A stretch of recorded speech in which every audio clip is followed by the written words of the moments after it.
Hello friends, कैसे हैं आप? मैं रमेश आपका हार्दिक स्वागत करता हूं मेरे यूट्यूब चैनल पर जिसका नाम है रमेश मैथ पॉइंट।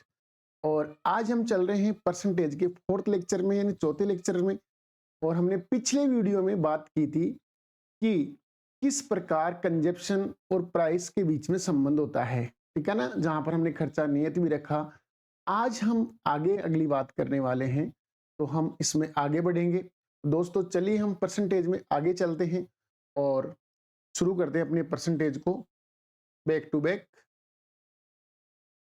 आज हम बात करने वाले हैं क्षेत्रफल व आयतन में प्रतिशत वृद्धि या कमी की, कि क्षेत्रफल में प्रतिशत वृद्धि कितनी होती है और प्रतिशत कमी क्या होती है। इसके लिए तो दोस्तों हमें क्या होता है, सबसे इंपॉर्टेंट चीज ये है कि हमें सूत्र याद होनी चाहिए। जैसे मान लो आयत के क्षेत्रफल की बात करें तो आयत का सूत्र होता है लंबाई इंटू चौड़ाई। यानी अगर लंबाई और चौड़ाई इन दोनों में वृद्धि या कमी देता है तो हम इसके क्षेत्रफल यानी एरिया में वृद्धि या कमी निकाल सकते हैं। यदि एरिया कांस्टेंट रहेगा तो फिर लंबाई और चौड़ाई में वृद्धि एक दूसरे के व्यतकर्मानुपाती होगी। दूसरी बात, अगर हमें वर्ग का क्षेत्रफल चाहिए तो वर्ग का क्षेत्रफल क्या होगा, तो वर्ग का क्षेत्रफल होगा भुजाई स्क्वायर यानी एकाई स्क्वायर होगा। यानी इसको हम a इंटू ए भी बोल सकते हैं। यानी यहाँ पर भी आपके जो क्षेत्रफल में वृद्धि होगी, जैसे मान लो भुजा में वृद्धि दे रखी है तो क्षेत्रफल में करेंगे तो ए स्क्वायर करेंगे। नहीं तो हम चलते हैं क्षेत्रफल और आयतन में प्रतिशत वृद्धि से संबंधित एग्जाम्पल्स पर। तो चलिए दोस्तों, पहला एग्जाम्पल, एक त्रिभुज की ऊंचाई 37.5% और आधार में 45.45 की वृद्धि हुई तो त्रिभुज के क्षेत्रफल में प्रतिशत वृद्धि ज्ञात कीजिए। दोस्तों सबसे पहले त्रिभुज का क्षेत्रफल होता कितना है, त्रिभुज का क्षेत्रफल क्या होता है, तो आप कहेंगे सर त्रिभुज का जो क्षेत्रफल होता है एरिया होता है। त्रिभुज का जो एरिया होगा वो होगा 1/2 आधार इंटू ऊंचाई, 1/2 आधार इंटू ऊंचाई, 1/2 आधार इंटू ऊंचाई होगा। अब दोस्तों ये राशि तो कांस्टेंट है, ये तो क्या है, एक अचर है, कांस्टेंट है। ये दोनों ही पार्ट में कॉमन रहेगा, इसका कोई प्रभाव प्रतिशत वृद्धि या कमी में नहीं आएगा। तो हमें आधार और ऊंचाई से निकालना है। आधार में कितनी है 37.5% और सॉरी ऊंचाई में 37.5% है और आधार में 45.45% की वृद्धि है। तो हमें क्षेत्रफल में निकालनी होगी। तो दोस्तों आधार में जो परिवर्तन हुआ वो क्या हुआ, तो आप कहेंगे सर आधार में जो वृद्धि हुई है वो 45.45% की हुई है। और 45.45% का मतलब होता है 5/11, क्योंकि दोस्तों 1/11 की वैल्यू कितनी होती है 9.09। 9.09 को 5 से मल्टीप्लाई करेंगे तो 45.45 आ जाएगा। तो आधार पहले 11 था और बाद में उसमें 5 में वृद्धि आ गई, यानी 5 की वृद्धि यानी 16 यानी बढ़ा है। पहले कितना था 11, बाद में 5 बढ़ गया यानी कितना हो गया 11 हो गया। और इसकी ऊंचाई की बात करें तो ऊंचाई में क्या परिवर्तन हुआ, तो आप कहेंगे सर इसकी ऊंचाई 37.5% क्या हुई है, बढ़ी है। तो मैं कहूंगा 37.5% का मतलब तो 3/8 होता है।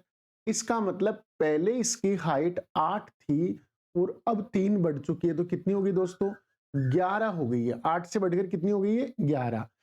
अब होता है आधार इंटू ऊंचाई, तो यह आपका एरिया हो गया। आधार इंटू ऊंचाई क्या हो गया आपका एरिया। तो दोस्तों यहां से 11 से 11 तो कट सकता है, इसको 8 से काटेंगे एक बार, इसको 8 से काटेंगे 2 बार, तो बताइए एरिया 1:2 हो गया। एरिया कितना हो गया 1:2।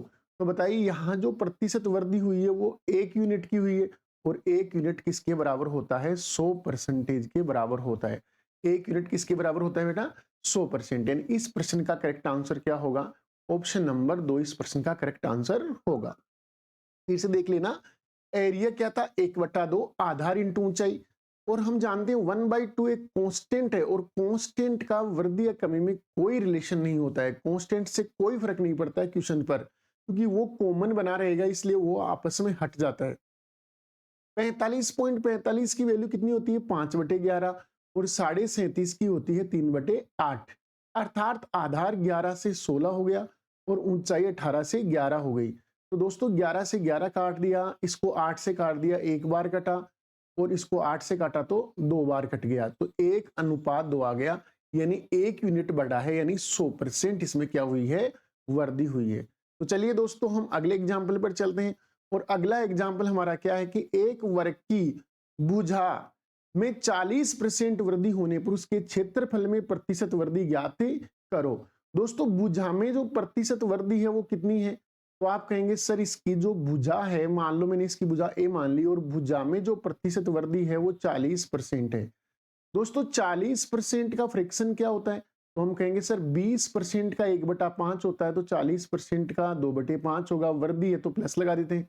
इसका मतलब इसकी जो भुजा थी वो किस रेशियो में बढ़ी, तो आप कहेंगे सर 5 थी पहले और बाद में वो 7 हो गई, यानी 5:7 में बढ़ी।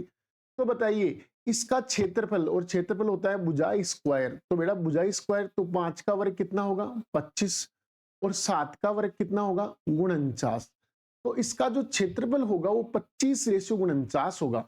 तो दोस्तों यहां जो वृद्धि हुई वो कितने प्रतिशत हुई, तो आप कहेंगे 24 यूनिट की वृद्धि हुई है यहाँ कितने के ऊपर 25 पर, तो आप बटे 25 लगा देंगे और इनटू में क्या कर देंगे 100। दोस्तों यहाँ 25 का भाग 100 में कितनी बार जा रहा है 4 बार, तो ये कितना आएगा 24 चौक 96, यानी क्षेत्रफल में 96% की क्या हुई है वृद्धि हुई है। 96% की क्या हो गई दोस्तों वृद्धि। फिर से देखना 40% का फ्रैक्शन क्या होता है बच्चों 2/5 होता है, अर्थात इसकी भुजा 5 थी पहले, जो 2 बढ़कर कितनी हो गई 7। तो इसके एरिया की बात करेंगे तो एरिया क्या होता है भुजा का स्क्वायर होता है, और यहाँ 5 का स्क्वायर कितना होगा 25 होगा, 7 का स्क्वायर कितना होगा 49। तो बताओ एरिया में क्या परिवर्तन हुआ, तो आप कहेंगे सर एरिया 24 बढ़ गया, इसकी तुलना में प्रारंभिक एरिया की तुलना में, यानी 25 की तुलना में। तो 25 को आधार मान के इसका क्षेत्र वो निकाल, इसका परसेंटेज निकालेंगे, तो 24/25 इंटू 100, 25 से 100 4 बार कट गया, 24 चौक 96, यानी ऑप्शन नंबर 2 करेक्ट आंसर होगा। ऑप्शन नंबर 2 इसका क्या होगा करेक्ट आंसर। चलते हैं हम नंबर 3 क्वेश्चन पर। एक वर्ग के क्षेत्रफल में 19% कमी हो जाती है तो उसके विकर्ण में प्रतिशत वृद्धि ज्ञात कीजिए। दोस्तों हमें जो यहां वृद्धि दी है वो कमी दी है, वो किस में दी है एरिया में, और वर्ग का एरिया क्या होता है भुजा स्क्वायर होता है।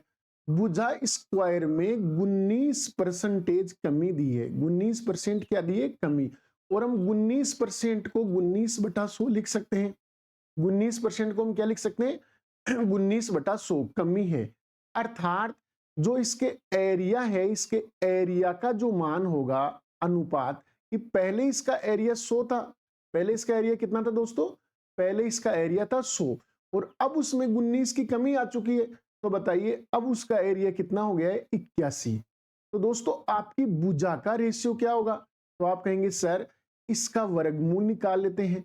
तो एक का वर्गमूल करेंगे तो हमारे ए स्क्वायर का वर्गमूल करेंगे तो क्या हो जाएगा ए हो जाएगा। तो बताइए 100 का वर्गमूल 10, 81 का वर्गमूल कितना हो गया 9। तो बताइए भुजा का जो रेशियो है वो कितना होता है 10:9 होता है। अब दोस्तों हम जानते हैं कि विकर्ण का फॉर्मूला क्या होता है, वर्ग का विकर्ण क्या होता है, तो वो होता है √2 गुणा भुजा, यानी √2 गुणा भुजा। और अभी हमने चर्चा की थी कि कांस्टेंट का कोई रोल नहीं होता है, इसका मतलब विकर्ण एक के बराबर आ रहा है, अर्थात जो परिवर्तन भुजा में होगा, जो वृद्धि या कमी भुजा में होगी उतनी ही वृद्धि या कमी किसमें होगी विकर्ण में भी होगी। तो बेटा विकर्ण के अंदर कितनी कमी, भुजा में कितनी कमी हो रही है -1, यानी 1 की कमी हो रही है, कितने पर 10 पर, अर्थात 10% भुजा क्या हुई है डिक्रीज हुई है, यानी भुजा में 10% क्या हुई है कमी हुई है। तो बताओ इसके विकर्ण में भी क्या होगी 10% की कमी होगी, 10% क्या होगी कमी। यहाँ क्वेश्चन में चेंज कर लेना, इसमें वृद्धि नहीं है, यहाँ पर वृद्धि के स्थान पर क्या कर लेना कमी कर लेना, वृद्धि के स्थान पर क्या कर लेना बेटा कमी, ये कमी है। तो बताइए इस प्रश्न का उत्तर क्या होगा 10%, प्रश्न का करेक्ट आंसर क्या होगा 10% होगा। फिर से देखना भुजा में 19% कमी, यानी 19/100। तो प्रारंभ में इसका क्षेत्रफल 100 था, अब इसका क्षेत्रफल कितना हो गया 19 कमी यानी 81 हो गया। तो अगर मैं इसका वर्गमूल कर दूं तो मेरे पास भुजा आ जाएगी, तो इस 100 का वर्गमूल 10, 81 का वर्गमूल 9। तो बेटा इसमें कितनी कमी हुई, तो आप कहेंगे सर 1 की कमी हुई 10 पर, तो आंसर आएगा 10%। यदि भुजा में 10% कमी है तो इसके विकर्ण में भी 10% कमी होगी, क्योंकि इस कांस्टेंट का कोई महत्व नहीं है, तो 1 के बराबर ही कमी होगी। तो चलते हैं दोस्तों अगले एग्जाम्पल पे। अगला एग्जाम्पल तो कीजिए आप, क्या है इसका आंसर।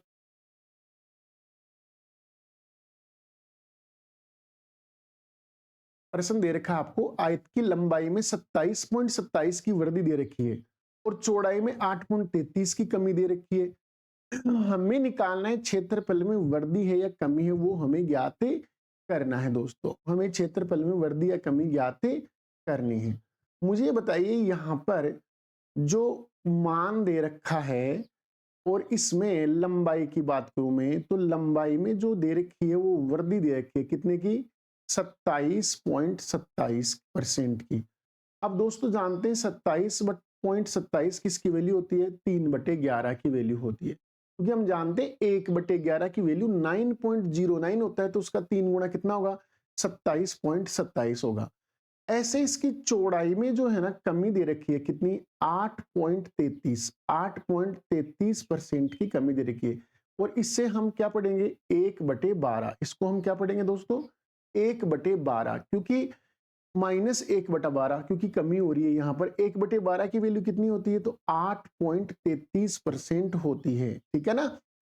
अब यहां से आप कह सकते हैं कि लंबाई में जो परिवर्तन हुआ वो क्या हुआ, तो आप कहेंगे सर पहले इस आयत की लंबाई थी 11 और बाद में इस आयत की लंबाई 3 कम हो गई, तो कितनी हो गई, 8 हो गई। पहले लंबाई कितनी थी 11, बाद में कितनी, 3 बढ़ गई, सॉरी यहाँ पर 3 बढ़ी है, ये वृद्धि हुई ना इसमें, तो यहाँ पर ये 3 बढ़ा है। तो चलते हैं इसमें, 3 बढ़ेगा तो 11 और 3 कितना होगा, 14 होगा। 11 और 3 कितना होगा, 14 होगा। और चौड़ाई की बात करें तो चौड़ाई का रेशियो क्या होगा, तो आप कहेंगे सर चौड़ाई पहले 12 थी, पहले 12 थी और अब एक घटी है, अब एक क्या हो गई है, कम हो गई है, तो कितनी हो जाएगी, 11। तो बताइए क्षेत्रफल क्या होता है, लंबाई इंटू चौड़ाई, तो इन दोनों को मल्टीपल कर देते हैं। तो बेटा 11 से तो 11 कैंसिल हो गया, इसको 2 से काटेंगे 6 आएगा और इसको 2 से काटेंगे तो कितना आएगा, 7 आएगा। तो बताइए L इंटू बी, यानी क्षेत्रफल का जो रेशियो है वो कितना आया, 6:7 आ रहा है। तो बताइए क्षेत्रफल में वृद्धि हुई, और आप कहेंगे सर हाँ 1 की वृद्धि हुई, कितने पर हुई है, 6 पर। तो 1/6 की वैल्यू कितनी होती है, 16.16%। देखो दोस्तों L में 27.27 यानी 3/11 और B में 8.33 यानी 1/12। तो आपका ये तो 11 से कितना हो गया, 14 हो गया, जबकि चौड़ाई आपकी 12 से एक कम कितनी हो गई, 11 हो गई। तो 11 से 11 तो काट ही दिया, इसको भी हम 2 से काटेंगे 6, इसको 2 से काटेंगे 7, यानी 6:7 आ रहा है किसका, क्षेत्रफल का रेशियो। तो यहाँ 1 की वृद्धि 6 पर, तो इस प्रश्न का उत्तर क्या होगा, ऑप्शन नंबर 1 इस प्रश्न का करेक्ट आंसर होगा। ऑप्शन नंबर 1 क्या होगा, प्रश्न का करेक्ट आंसर होगा। तो चलते हैं अगले एग्जाम्पल पर। अगला एग्जाम्पल क्या है, देखो दोस्तों उसमें अगले एग्जाम्पल में दे रखा है कि एक बेलन की त्रिज्या है वो 50% क्या है, बढ़ जाती है और इसकी ऊंचाई है ना वो 11.11% घट जाती है। तो इसके आयतन में प्रतिशत वृद्धि ज्ञात कीजिए। सबसे पहले हमें यह देखना है कि इस बेलन का जो आयतन होता है वो क्या होता है। तो आप कहेंगे सर बेलन का आयतन होता है πr²h। जहां आपको पता है जब वृद्धि और कमी की बात करेंगे तो पाई तो कांस्टेंट होता है, पाई तो एक अचर है जिसका मान फिक्स होता है 22/7। हमें इसकी जरूरत है r²h की। अब मैं कहता हूं r में क्या परिवर्तन हुआ, तो आप कहेंगे सर r बढ़ी है कितनी, 50%। r कितनी बढ़ी है, 50%, जिसकी वैल्यू क्या होगी, 1/2, यानी 1/2 बढ़ गई है। और आपसे ये पूछा गया कि H में क्या परिवर्तन हुआ है, तो आप कहेंगे सर H 11.11% घटी है। 11.11 का मतलब क्या हुआ, तो आप कहेंगे सर ये 1/9 हुआ, इतना हमारा घटा है मान, 1/9 क्या हुआ है, घट गया है। तो बताइए R का रेशियो क्या होगा, तो आप कहेंगे सर R का रेशियो तो 2:3 होगा। पहले R 2 थी, बाद में 1 बढ़ गई, पहले R कितनी थी, 2 थी और बाद में कितनी हो गई, 1 हो गई। तो मैं कहता हूं R² का रेशियो क्या होगा, तो आप कहेंगे सर r का स्क्वायर होगा, 2 का स्क्वायर 4 होगा और 3 का स्क्वायर 9 होगा। अब आपको पूछा कि h का रेशियो क्या होगा, तो आप कहेंगे सर h का जो रेशियो होगा, h पहले 9 था और बाद में 1 कम हो गया तो कितना हो गया, 8 हो गया। पहले 11.11 की वैल्यू 1/9, तो पहले 9 था अब 1 कम हो गया तो 8 हो गया। तो हमें निकालना है इसका आयतन, तो आयतन होता है आर स्क्वायर इंटू एच। तो हम इन दोनों का मल्टीपल कर देंगे। देखो 9 से 9 यहां कट गया, 4 से कटेगा एक बार और ये 4 से कटेगा 2 बार। तो दोस्तों यहां जो आयतन का रेशियो है वो कितना आया, आयतन का रेशियो 1:2 आ रहा है। तो बताओ आयतन में वृद्धि कितने की हुई, 1 यूनिट की वृद्धि, और 1 यूनिट को हम कितना पढ़ते हैं, 100%। यानी बेलन के आयतन में जो वृद्धि हुई है वो 100% हुई है। फिर से देख लेना एक बार, इसकी जो त्रिज्या है, त्रिज्या के अंदर जो वृद्धि कमी आ रही है वो तो 50% वृद्धि है, और 50% को हम 1/2 पढ़ते हैं, 1/2। तो बताइए इसकी त्रिज्या 2 से 1 बढ़कर कितनी हो गई, 3 हो गई। तो इसकी त्रिज्या का जो रेशियो आया वो 2:3 था। हमें आयतन में क्या चाहिए, आर स्क्वायर एच चाहिए, तो हमने आर का कर दिया वर्ग, तो वर्ग का रेशियो आ गया 4 और 9, और यहां से h का रेशियो है 9 और 8, तो 8, 9 से आपका 9 कट गया, 4 से 1 कट गया, 4 दूनी 8। तो दोस्तों इस प्रश्न का राइट आंसर होगा option number 2 will be correct answer. चलते हैं हम अगले एग्जाम्पल पर, कीजिए इसका अगला एग्जाम्पल कैसे हल होगा।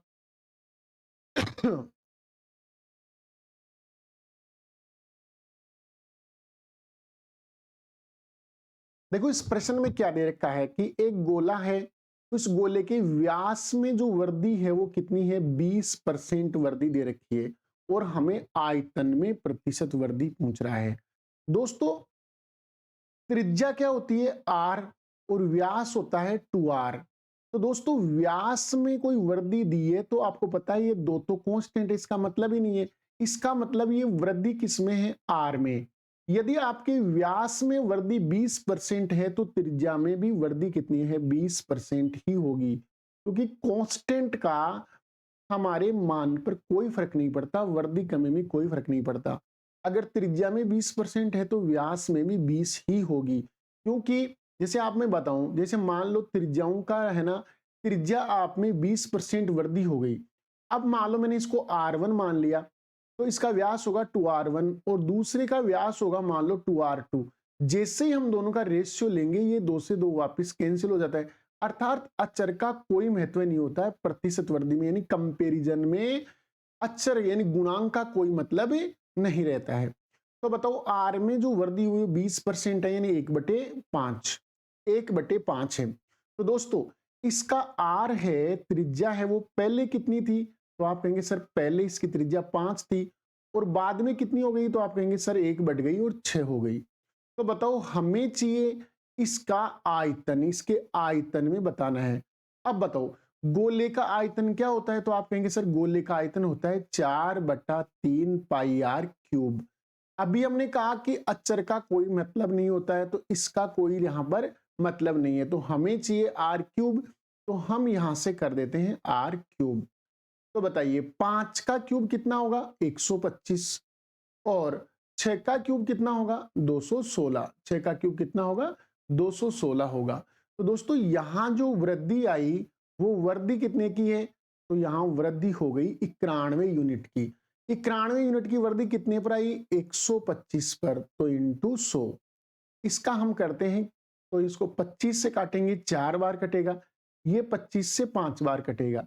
मैं इसको 4 से गुणा कर लेता हूं, तो 4 एकम 4, 9 चौक 36, 9 चौक 36 और बटे आएगा 5। दोस्तों जैसे ही हम इसमें 5 का भाग देंगे, तो मैं तो कहता हूं 5 का भाग देने की बजाय 2 से अंश और हर में गुणा ही कर देना चाहिए, तो ज्यादा आसान हो जाएगा।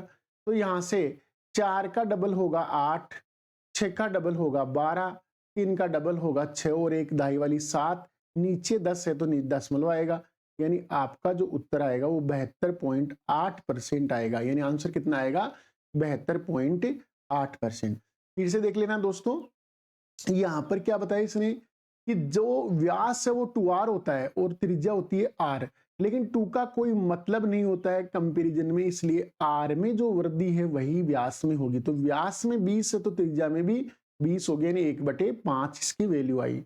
अब त्रिज्या पहले 5 थी जो बाद में बढ़कर 1 बढ़कर 6 हो गई। तो बताइए हमें आयतन के लिए r क्यूब चाहिए, तो r क्यूब क्या होगा, तो 5 का क्यूब 125, 6 का क्यूब 216। तो यहाँ 91 की वृद्धि हो गई कितनी पर, 125 पर। तो बेटा 91/125 इंटू 100 करेंगे तो यहां से जो मान आया वो 364/5 आया। मैंने इसको 2 से अंश और हर में गुणा कर दिया, क्योंकि 5 का भाग दो चाहे 2 से गुणा करेंगे तो नीचे 10 आएगा, तो एक दशमलव के अंक लगा देंगे तो आंसर वही आएगा। तो इस प्रश्न का करेक्ट आंसर क्या होगा, ऑप्शन नंबर 4 यानी 72.8% इस प्रश्न का करेक्ट आंसर होगा। चलते हैं दोस्तों अगले एग्जाम्पल पर। एक गोले के आयतन में 176.4% की वृद्धि हो जाती है, तो उसके क्षेत्रफल में प्रतिशत वृद्धि ज्ञात करो। इसके क्षेत्रफल में कितनी प्रतिशत की वृद्धि होगी। दोस्तों आयतन की बात हो चुकी है, यहां पर किसकी बात हो गई है, आयतन की। और गोले का आयतन क्या होता है, तो आप कहेंगे सर गोले का आयतन तो 4/3 पाई आर क्यूब होता है, और हम जानते हैं इसमें जो वृद्धि हुई है वो 176.4% की वृद्धि हुई है। अब आप कहेंगे सर ये तो कांस्टेंट है, इसका मतलब ये जो वृद्धि हुई है वो आर क्यूब में हुई है, यानी आर क्यूब में जो वृद्धि है वो 176.4 है। मैं इसका फ्रैक्शन लिखूं तो ऐसे लिख सकता हूं 176.4 बटे 100 बटे क्या लिख सकता हूं 100। अगर मैं इसका दशमलव हटा देता हूं तो नीचे क्या आ जाएगा, एक जीरो और आ जाएगा। अर्थात मैं ये कहूं कि आर क्यूब का जो मान है वो पहले 1000 था और बाद में कितना हो गया, वो आपके इसमें इतनी वृद्धि हो गई, तो ये इसमें जोड़ देंगे तो 1000 में 1744 जोड़ेंगे तो ये हो जाएगा 2744। देखो यहां 176.4 है, परसेंटेज को मैं हटाऊंगा तो बटे 100 आएगा, लेकिन मैंने दशमलव और हटा दिया तो एक जीरो और लगा दिया, तो ये आपका टोटल आ गया 1744/1000। यहां पर कितना आएगा, 1744/1000 प्लस का, क्योंकि वृद्धि है यहां पर। अब दोस्तों अगर प्रारंभ में ये 1000 था तो इसमें 1744 और जोड़ दिया 2744। अगर मुझे आर का रेशियो निकालना है तो दोस्तों यहां से इसका ले लेंगे क्यूब रूट, यानी मैं इसका 3 हटाऊंगा तो इसका क्या लेना पड़ेगा अपने को, क्यूब रूट लेना पड़ेगा। इसका क्या लेना पड़ेगा अपने को, क्यूब रूट लेना पड़ेगा, घनमूल लेना पड़ेगा। तो बताओ 1000 का घनमूल कितना होता है 10, और 2744 का घनमूल कितना होता है 14 होता है। कितना होता है दोस्तों 14। तो बताइए यहां से इनका जो रेशियो आया वो कितना आया, 5:7 आ गया। 5 कितना आ गया, 7 आ गया। तो बताइए हमें चाहिए क्षेत्रफल में वृद्धि, तो हमें क्षेत्रफल में वृद्धि चाहिए तो क्षेत्रफल 4 पाई आर स्क्वायर होता है, किसका, गोले का क्षेत्रफल। तो ये तो हमारा कांस्टेंट है तो इसको उठा दीजिए, हमें तो आर स्क्वायर चाहिए। तो दोस्तों आर स्क्वायर क्या होगा, तो आप कहेंगे सर 5 का वर्ग तो होगा 25 और 7 का वर्ग होगा 49। तो बताइए यहां वृद्धि कितने की हुई, तो आप कहेंगे सर 24 यूनिट की वृद्धि हुई है, कितने पर, 25 पर। तो आप इसको इंटू 100 कर दीजिए, तो बच्चों 25 का भाग 100 में 4 बार जाएगा तो चौई चौक 96% इसका आंसर होगा। देखो फिर से समझना, इसने क्या दे रखा था, आयतन 4/3 पाई आर क्यूब, लेकिन हम जानते हैं कांस्टेंट का कोई अर्थ नहीं होता है कंपैरिजन, यानी परसेंटेज की बात कर रहे हैं या उसका कंपैरिजन कर रहे हैं हम पहले से बाद का, तो उसमें कोई मतलब नहीं होता है। आर क्यूब की वैल्यू 176.4% बढ़ी है। 176.4 को हम 176.4/100 लिख सकते हैं। दशमलव उठाएंगे तो एक बिंदु लग जाएगी नीचे, यानी 1744/1000 आएगा। इसका मतलब इसका पहले 1000 था मान, जो अब 1744 बढ़कर 2744 हो गया। तो बेटा इसका हम पावर 3 उठाएंगे तो हम इनका क्यूब रूट लेना पड़ेगा, यानी घनमूल लेना पड़ेगा। तो 1000 का घनमूल होता है 10 और 2744 का घनमूल होता है 14। तो बताओ इन दोनों को काट लेंगे 2 से तो 5:7। तो हमें चाहिए क्षेत्रफल तो 4 पाई आर स्क्वायर। 4 पाई फिर कांस्टेंट आ गया, इसका कोई अर्थ नहीं है, इसका मतलब हमें आर स्क्वायर चाहिए। तो हमने इसका वर्ग कर दिया, 5 का वर्ग 25 होता है, 7 का गुणन 49 होता है। तो दोस्तों 24 की इसमें क्या आई है, वृद्धि आई है, कितने पर, 25 पर, तो इंटू 100। 25 से 100 कटेगा 4 बार, तो 24 चौक 96, यानी इस प्रश्न का करेक्ट आंसर होगा ऑप्शन नंबर 2। ऑप्शन नंबर 2 इस प्रश्न का क्या होगा, करेक्ट आंसर होगा। तो चलते हैं दोस्तों अगले एग्जाम्पल में। एक ऐसी प्रकार का एग्जाम्पल दे रखा है, हमें घनाभ की चर्चा यहाँ पर कर रहा है। देख लीजिए इस प्रश्न को कैसे हल होगा। हल करते रहें, हमारे साथ आप हमारे चैनल पर जुड़े रहिए, आप आराम से अपने एग्जाम को करेक्ट कर लेंगे। एग्जाम को करेक्ट करने के लिए केवल हमें प्रश्न आना ही जरूरी नहीं होता है, उस प्रश्न को उस समय पीरियड में कर लेना जरूरी होता है। यानी हमें जो समय निर्धारित मिलता है एग्जाम में, उतने ही समय में हमें अपने प्रश्न को करना होता है। तो उसके लिए प्रैक्टिस बहुत जरूरी है। तो हमारे चैनल पर पढ़ते रहिए और प्रैक्टिस करते रहिए। प्रश्न क्या है, देखो बेटा, इसमें प्रश्न इसने दे रखा है कि एक घनाभ है, उसकी लंबाई में तो हुई है 25% वृद्धि और चौड़ाई में हुई है 10% की कमी। तो ये कहता है आयतन को समान बनाए रखना है, यहां पर ये रखना है। बनाए रखने के लिए ऊंचाई में कितने प्रतिशत कमी करनी पड़ेगी। दोस्तों मैं कहता हूं आयतन क्या होता है, तो आप कहेंगे सर वॉल्यूम बराबर होता है घनाभ का L into B into H. ठीक है, हमें L और B में वृद्धि या कमी दे रखी है, L और B में वृद्धि हमें H में पूछी जा रही है। जबकि V को क्या रखा है, तो V को आपने कहा सर V को रखा है कांस्टेंट, कांस्टेंट रखा है इसको। अगर इसे कांस्टेंट रखा है तो फिर आप ये कहेंगे कि L इंटू बी प्रपोर्शनल होगा 1/h, कि LB में जो परिवर्तन होगा उसके विपरीत H में परिवर्तन होगा, ताकि इसका वॉल्यूम क्या बना रहे, स्थिर बना रहे, यानी उसमें कोई परिवर्तन ना हो। तो हमें L इंटू बी से निकालना है, फिर हम उसका उल्टा ले लेते हैं। तो दोस्तों यहां से हम चलते हैं, L का रेशियो क्या होगा, तो आप कहेंगे सर L में हुआ है 25% वृद्धि। 25% का फ्रैक्शन क्या होता है, तो आप कहेंगे सर 25% का फ्रैक्शन होता है 1/4 और ये वृद्धि है। इसका मतलब L पहले 4 था और अब कितना हो गया 5, यानी 4:5 है। अब मैं कहता हूं B का रेशियो क्या होगा, तो आप कहेंगे सर B में हो रही है 10% कमी और 10% का फ्रैक्शन होता है 1/10 और ये माइनस, अर्थात B था 10 से कितना हो गया 9 हो गया। तो बताइए यहां से मैं इस 5 को L इंटू बी कर लेता हूं, तो मैं यहां भी L इंटू बी कर लेता हूं, तो मैं इस 5 को काट देता हूं 10 से 2 बार। तो बताइए L इंटू बी कितना आया, तो आप कहेंगे L इंटू बी का जो रेशियो होगा वो आएगा 4 दूनी 8:9। अगर L इंटू बी का रेशियो 8:9 आ रहा है तो H का रेशियो कितना आएगा दोस्तों, तो आप कहेंगे सर 9:8 आएगा। रेशियो कितना आएगा 9:8। तो बताइए H में कमी कितने की हुई, तो आप कहेंगे सर 1 यूनिट की कमी हुई है, कितने पर 9 पर, और आप जानते हैं 1/9 की वैल्यू कितनी होती है 11.11% होती है। अर्थात ऊंचाई में कितनी कमी करनी पड़ेगी 11.11% की कमी हमें करनी पड़ेगी। फिर से देखिए बेटा इस वाले प्रश्न को दोबारा देखिए। इसने क्या दे रखा है अपने को, इसने हमें दे रखा है कि यहां पर हमें इसमें दे रखा है V बराबर होता है L into B into H. L और B में हमें दे रखा है वृद्धि और कमी, लेकिन V को रखना चाहते हैं हम कांस्टेंट। अगर बेटा V को कांस्टेंट रखेंगे तो L इंटू बी की वैल्यू H के क्या होगी व्यतकर्मानुपाती होगी। H के क्या होगी व्यतकर्मानुपाती। L इंटू बी प्रोपोर्शनल होगा 1/h। इसका मतलब जो रेशियो LB का आएगा उसका विपरीत रेशियो किसका आएगा H का आएगा। तो हम देखते हैं L में इसने 25% वृद्धि की है तो 25% 1/4 और B में 10% कमी की है तो 1/10। तो दोस्तों आपका L तो 4 से 5 हो गया और B हो गया आपका 10 से 9 हो गया, एक कमी हुई है। 5 से हमने 10 को काट दिया 2 बार, 4 इंटू 2 कितना होगा 8, और यहां क्या बच रहा है 9।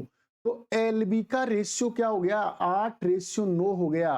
तो एच का रेशियो क्या होगा 9:8, अर्थात 1 की कमी 9 पर होगी, और 1/9 किसके बराबर होता है 11.11, यानी ऑप्शन 3 इसका क्या होगा करेक्ट आंसर होगा बेटा। ऑप्शन 3 क्या होगा इसका करेक्ट आंसर होगा। अब चलते हैं हम आगे, और अगला हमारा कॉन्सेप्ट है उत्तीर्णांक और पूर्णांक से संबंधित एग्जाम्पल्स हम यहां पर पढ़ेंगे। उत्तीर्णांक और पूर्णांक से संबंधित एग्जाम्पल्स की बात हम करेंगे। तो यहां हम टोटल 3 प्रकार के एग्जाम्पल्स देखने वाले हैं दोस्तों, कि हमें मान लो एक ही छात्र के ऊपर दे रखा हो, कि हमें एक छात्र दे रखा हो, उसके उत्तीर्णांक दे रखे हो, उसके प्राप्तांक दे रखे हो, और हमसे पूर्णांक पूछ लिया जाए। या फिर ऐसा हो सकता है कि हमें 2 कैंडिडेट दे रखे हों, या फिर एक ही कैंडिडेट की 2 अलग-अलग कंडीशंस दे रखी हों, तो हम उस समय उत्तीर्णांक भी बता सकते हैं और पूर्णांक भी बता सकते हैं। तो दोस्तों चलते हैं हम अगले एग्जाम्पल में, और हमारा अगला एग्जाम्पल है इसका पहला, कि एक परीक्षा में उत्तीर्ण होने के लिए 35% अंक जरूरी हैं, और एक छात्र इस परीक्षा में 118 अंक प्राप्त भी कर लेता है, लेकिन वो 22 अंकों से क्या हो जाता है फेल हो जाता है। तो परीक्षा का पूर्णांक ज्ञात करो कि परीक्षा कितने नंबर की थी। परीक्षा कितने नंबर की थी ये हमें क्या निकालना होगा बेटा ज्ञात करना होगा यहां से। अब मैं ये बता रहा हूं आपको कि बताओ यहां प्राप्तांक यानी उत्तीर्णांक क्या है। उत्तीर्णांक इस प्रश्न का, जो इस प्रश्न का उत्तीर्णांक है यानी उत्तीर्ण होने के लिए जो अंक चाहिए वो कितना है 35% है। लेकिन एक छात्र ने इस परीक्षा में 118 अंक प्राप्त भी कर लिए, यानी उसका प्राप्तांक कितना है। तो आप कहेंगे सर प्राप्तांक की बात करें तो उस बच्चे का प्राप्तांक है 118 अंक, लेकिन फिर भी इन दोनों के बीच में 22 अंकों का डिफरेंस है। इन दोनों के बीच में क्या है 22 अंकों का डिफरेंस है, यानी ये 22 अंकों से अभी भी क्या हो रहा है, अभी भी ये 22 अंकों से, हाँ तो 35% इसका जो मान हमें को दे रखा है, तो यहां से ये जो है प्राप्तांक उत्तीर्णांक और प्राप्तांक के बीच में अभी भी 22 अंकों का क्या है डिफरेंस है। 22 अंकों का क्या है डिफरेंस, क्योंकि वो 22 अंकों से फेल हो रहा है। इसका मतलब यदि आप इस 118 में ये 22 अंक और जोड़ दें, 22 अंक क्या कर दें और जोड़ दें, तो वो बच्चा क्या हो जाएगा उत्तीर्ण हो जाएगा। अर्थात 35% के बराबर अंक होने के लिए हमें 118 में 22 और जोड़ना पड़ेगा। 22 क्या करना पड़ेगा और जोड़ना पड़ेगा। तो दोस्तों 35% किसके बराबर होगा, तो आप कहेंगे सर 35% 140 के बराबर होगा। तो 35 का भाग 140 में 4 बार चला गया, यानी 1% की जो वैल्यू है वो कितनी है 4। तो दोस्तों इसका पूर्णांक कितना होगा, तो 100% की वैल्यू कितनी होगी 400। 100% की वैल्यू कितनी होगी 400। फिर से देखना परीक्षा का उत्तीर्णांक 35% था, प्राप्तांक बच्चे का 118 अंक था, लेकिन बच्चा 22 अंकों से क्या हो गया फेल हो गया। इसका मतलब इसके 35 में से 35% में से 22 अंक कम रह गए। अगर ये 22 अंक में यहां जोड़ दूं तो ये बच्चा क्या हो जाएगा पास हो जाएगा। तो बताओ बच्चे को पास होने के लिए कितना चाहिए 118 प्लस 22, यानी आपको 140 अंक चाहिए उस बच्चे को। तो बेटा 35% किसके बराबर होगा 140 के। तो 35 का भाग 140 में 4 बार, यानी 1% की वैल्यू कितनी आएगी 4। तो पूर्णांक कितना होगा 400। तो इस प्रश्न का करेक्ट आंसर होगा ऑप्शन नंबर 3, यानी 400 इसका करेक्ट आंसर होगा। देखिए अगला एग्जांपल दोस्तों, अगला एग्जांपल क्या है हमारा, अगला एग्जांपल है एक परीक्षा में उत्तीर्ण होने के लिए 42% अंक आवश्यक हैं। एक छात्र इस परीक्षा के में क्या करता है 235 अंक प्राप्त करता है। मुझे बताइए पास होने के लिए कितने अंक चाहिए 42% अंक पास होने के लिए चाहिए। लेकिन छात्र ने 235 अंक प्राप्त कर लिए, लेकिन उसने 25 अंक उत्तीर्णांक से ज्यादा इसका मतलब मैं प्राप्तांक में से अगर ये 125 ये प्राप्तांक में से 25 अंक माइनस कर दूं तो वह अब जो नंबर उसको मिलेंगे वो किसके बराबर होंगे, उत्तीर्णांक के बराबर होंगे, यानी ये नंबर उत्तीर्णांक के बराबर होंगे। तो 42% किसके बराबर होगा, तो आप कहेंगे 42% 210 नंबर के बराबर होगा। अरे उस बच्चे ने 235 प्राप्त किए हैं बच्चों, लेकिन उसने 25 उत्तीर्णांक से ज्यादा भी किए। अगर मैं वहां से 25 घटा दूं इसका मतलब उत्तीर्णांक 210 नंबर ही था और यहाँ 42% बता रखा है। तो हम इसको काट लेते हैं, 42 का भाग 210 में 5 बार, यानी 1% किसके बराबर आएगा, 5 के। तो दोस्तों पूर्णांक कितना होगा इस प्रश्न का, तो आप कहेंगे सर 100% की वैल्यू 500। अगर आपका 5 यूनिट आ रहा है 1%, तो 100% कितना होगा, 500 के बराबर, यानी इस प्रश्न का करेक्ट आंसर होगा ऑप्शन नंबर 4। चलिए दोस्तों देखते हैं अगला एग्जाम्पल। अगला एग्जाम्पल, एक छात्र किसी परीक्षा में 33% अंक प्राप्त करता है और 24 अंकों से फेल हो जाता है, और एक अन्य छात्र इसी परीक्षा में 39% अंक प्राप्त करता है, जो उत्तीर्णांक से 12 अंक अधिक प्राप्त कर लेता है। तो परीक्षा का उत्तीर्णांक प्रतिशत हमें ज्ञात करना होगा कि परीक्षा का उत्तीर्णांक कितना परसेंट है। देखो यहाँ दो छात्र हैं, दो अलग अलग छात्र हैं, उनकी बात करते हैं। पहले छात्र ने जो अंक प्राप्त किए हैं वो है 33% अंक इसने प्राप्त कर लिए, लेकिन ये बच्चा 24 से फेल हो रहा है, इसका मतलब इसको अभी 24 नंबर की और आवश्यकता है। अगर हम 33% में 24 अंक और जोड़ेंगे तब जाकर ये विद्यार्थी पास होगा। और एक दूसरा विद्यार्थी है जिसने इस परीक्षा में 39% अंक प्राप्त कर लिए हैं, लेकिन इस बच्चे के 12 अंक उत्तीर्णांक से ज्यादा आ गए, तो इसलिए मैं इसमें से 12 अगर माइनस कर दूं तो ये बच्चा अब किस पर आ गया, उत्तीर्णांक पर आ गया। यानी 39% में से हम 12 अंक कम कर देंगे तो उत्तीर्णांक हो जाएगा। इधर 33 में हम 24 जोड़ देंगे तो उत्तीर्णांक, तो ये दोनों ही उत्तीर्णांक है, इसलिए दोनों आपस में क्या होंगे, इक्वल होंगे। तो दोस्तों ये 33 इधर इसके पास आएगा, तो 39 में से 33 गया तो कितने बचेंगे, 6% बचेंगे। और दोस्तों ये 12 अंक इधर आएंगे इसके पास, तो बेटो प्लस का हो जाएगा, तो 24 और 12 कितने होंगे, 36। यानी आपका 1% कितने नंबर का होगा, तो आप कहेंगे सर 1% इक्वल होगा 6। 1% इक्वल कितने का होगा, 6। यदि आपसे ये पूछा जाए कि पूर्णांक क्या होगा, तो इस प्रश्न का पूर्णांक तो दोस्तों 100% यानी 600 होगा। कितना होगा, 600। 1% 6 के बराबर, तो पूर्णांक 600। लेकिन हमें यहां पूछा गया है उत्तीर्णांक प्रतिशत की, उत्तीर्णांक प्रतिशत कितना होगा। तो दोस्तों यहीं से अगर 6 नंबर 1% के बराबर है, 6 अंक कितने के बराबर है, 1%, तो 6 चौक 24, यानी 24 अंक कितने परसेंट के बराबर होंगे, तो आप कहेंगे सर 4% के बराबर होंगे। अगर 6 अंक 1% के बराबर होता है तो 24 अंक 6 चौक 24 यानी 4% के बराबर होगा। तो 33 में 4% जोड़ दीजिए, 36%, यानी इस बच्चे को पास होने के लिए 36% अंक जरूरी थे। कितने परसेंट, 36। आप ये वाले यहां से भी निकाल सकते हो। 6 अंक 1% के बराबर होता है तो 12 अंक कितने के बराबर होता है, 2% के बराबर होगा। तो बेटा चाहे आप 39 में से 2 कम कर दीजिए आपका, या सॉरी इसका 36 नहीं 37, हमने जोड़ने में गलती कर दी। कितना है ये, 37 है, 37% अंक, क्योंकि 33 प्लस 4 कितना होगा, 37% अंक, या आप 39 में से 2% घटाओगे तो भी कितना आएगा, 37% अंक। तो परीक्षा का उत्तीर्णांक कितना होगा, 37, यानी ऑप्शन नंबर 2 इसका क्या होगा, करेक्ट आंसर होगा।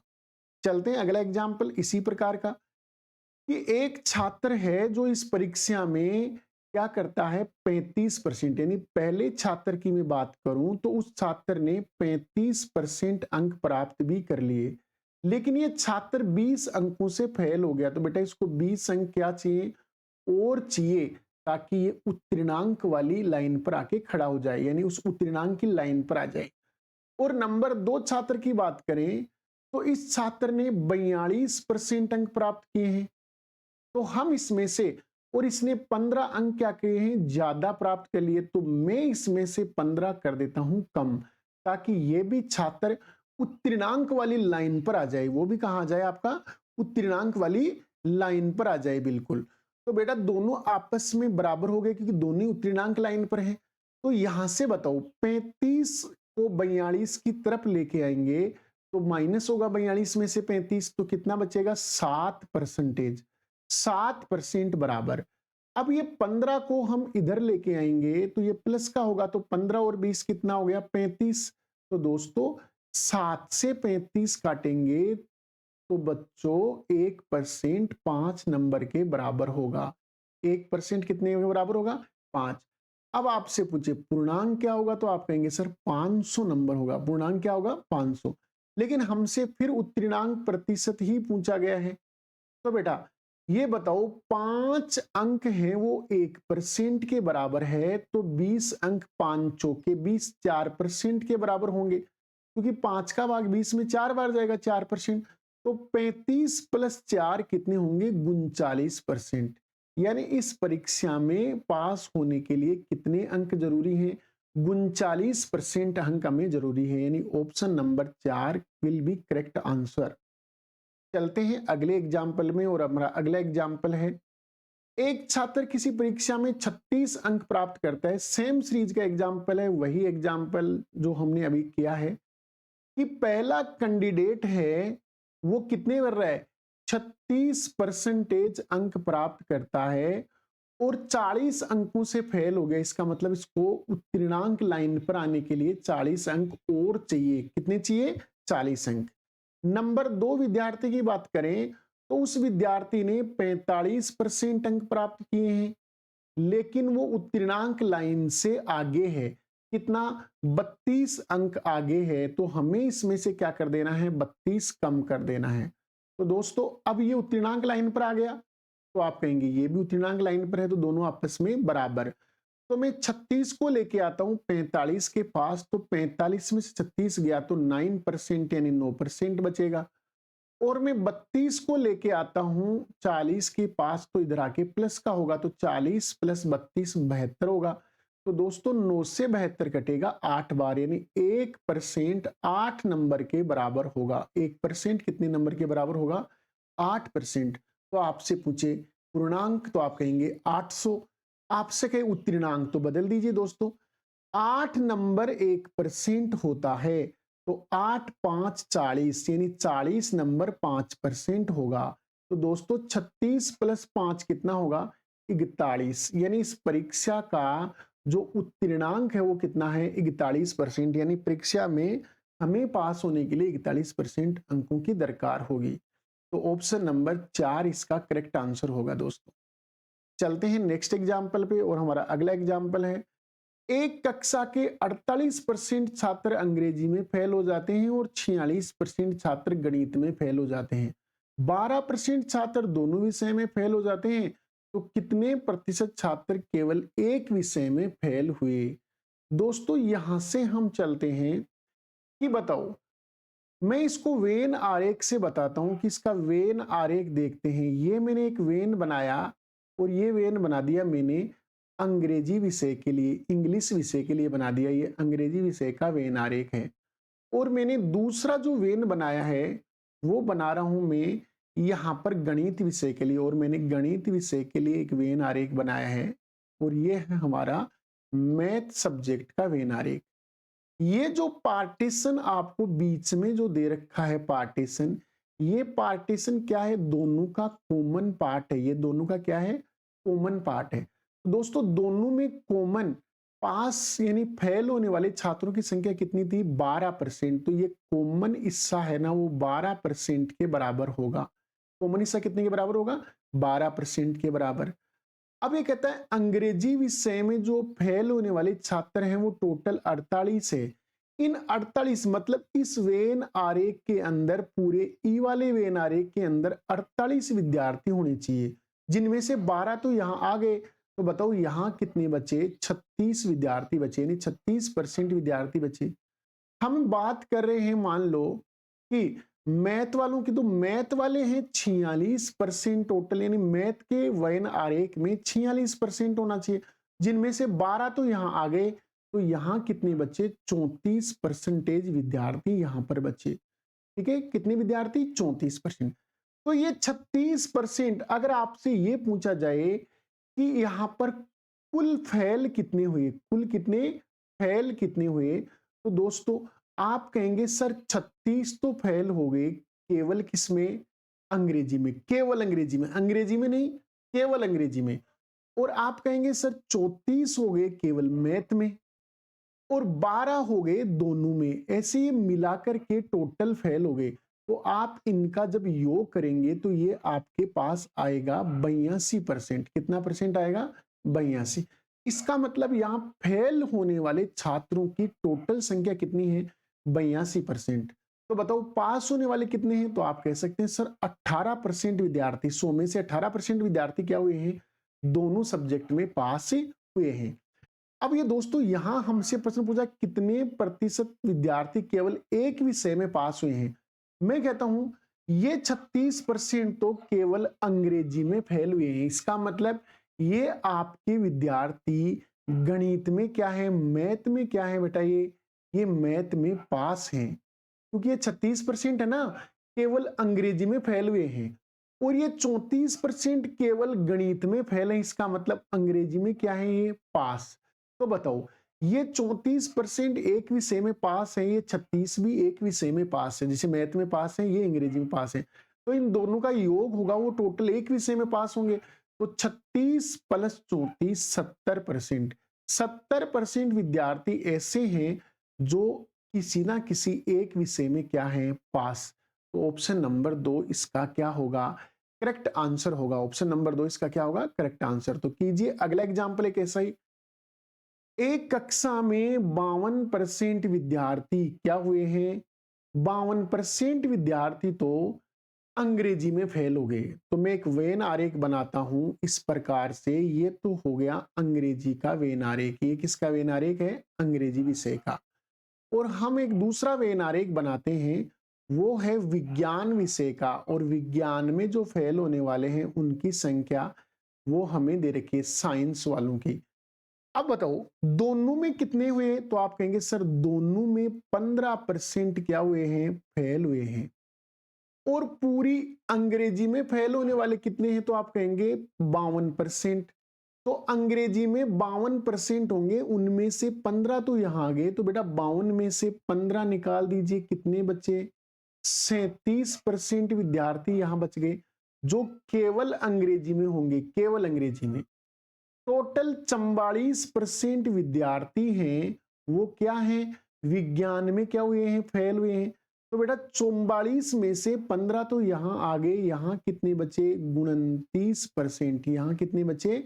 29% विद्यार्थी बचे हैं। अब ये कहता है कितने परसेंट छात्र केवल विज्ञान विषय में पास हुए? देखो बेटा ये 37% विद्यार्थी क्या हैं? केवल अंग्रेजी में फेल हुए। इसका मतलब ये साइंस में क्या है? पास। साइंस में क्या है? पास। केवल साइंस में पास है, क्योंकि अंग्रेजी में दो ही तो विषय थे यहाँ, इनमें से ये अंग्रेजी में तो फेल है। इसका मतलब ये साइंस में क्या है? पास। और ये जो 29 है ना, वो केवल साइंस में फेल हुए हैं। इसका मतलब वो मैथ में वो सॉरी अंग्रेजी में क्या है? अंग्रेजी में पास है। तो हमें क्या पूछा गया?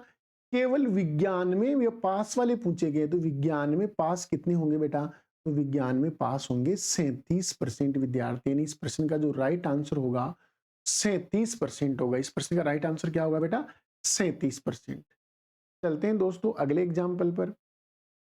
900 अधिक अंकों में से ए ने क्या प्राप्त कर लिया है? एक विषय में 72% अंक प्राप्त किए और दूसरे विषय में अधिकतम 700 अंकों में से 80% अंक प्राप्त किए।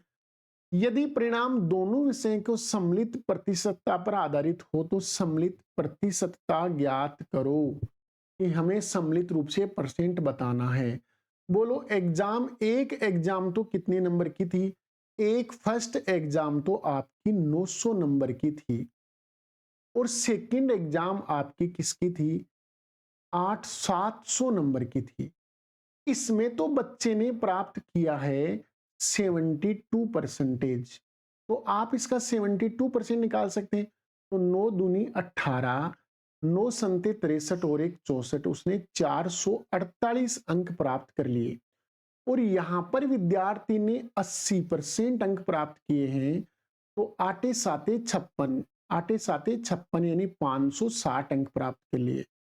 तो बताओ उस लड़के ने टोटल और ओवर कितने प्राप्त किए, तो आप कहेंगे सर उसने टोटल ऑल ओवर प्राप्त किए, जैसे दोनों का योग करेंगे तो 8, 6 और 4 10, 6 और 5 11 और एक ढाई वाली 12, 1208 नंबर उसने प्राप्त किए हैं 900 प्लस 700 यानी कितने में से 1600 में से, तो बटे 1600 इंटू 100।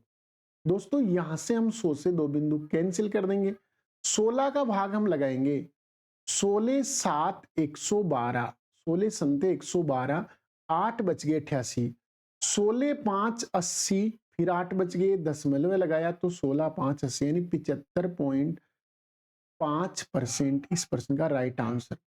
हम इसका एक दूसरा तरीका भी देख सकते हैं कि हम फर्स्ट और सेकंड का केवल रेशियो ही ले लें अंकों का। बोलो इसमें अंक 900 थे तो 9 रेशियो 7, 900 और 700 अंक हैं, पहली एग्जाम 900 की दूसरी 700 की, तो हमने इसको काट के रेशियो में ले लिया 9:7। इस पर जो बच्चे को मिला है वो 72% मिला है और इस पर जो बच्चे को मिला है वो 80, तो मैं 80 को ऐसे लिख सकता हूं कि 72 + 8 मिला है, यानी 72% तो दोनों ही एग्जाम में कॉमन मिला है, लेकिन दूसरी एग्जाम में 8% ज्यादा मिला है जिसका सम्मिलित रूप से बंटवारा करना है। तो बताइए आटे साते 56%, यानी टोटल 56% है, वो आपको बंटवारा करना है किसमें, 9 और 7 कितने 16 में। तो दोस्तों 16 का तो 4 से काट दो, 14 4 56, इसको 4 से काटेंगे 4, 4 का भाग में लगाता हूं 14 में, तो 4 थी 12, 2 बच गए तो 4 पंजे 20, 3.5% और आएगा। तो दोस्तों 72 तो पहले ही था, कॉमन था, 72% तो दोनों को मिल ही रहा था, इसको 8 ज्यादा मिल रहा था इस विषय में, तो हमने पहले 7 का 8 से मल्टीपल यानी 56% में 16 का भाग लगाया 3.5, इसमें ऐड कर दो तो भी आपका आंसर 75.5, यानी इस प्रश्न का राइट आंसर होगा ऑप्शन नंबर 1 होगा। तो दोस्तों आज के वीडियो में हम इतना ही पढ़ेंगे, बात करेंगे इससे आगे अगले वीडियो में। तो दोस्तों मेरा वीडियो आपको कैसे लग रहा है, अगर आपको अच्छा लगे तो इसे लाइक कीजिए, सब्सक्राइब कीजिए और शेयर कीजिए ज्यादा से ज्यादा लोगों में, ताकि उन्हें फ्री में ऐसी क्लासें उपलब्ध हो सकें। धन्यवाद। जय हिंद, जय भारत।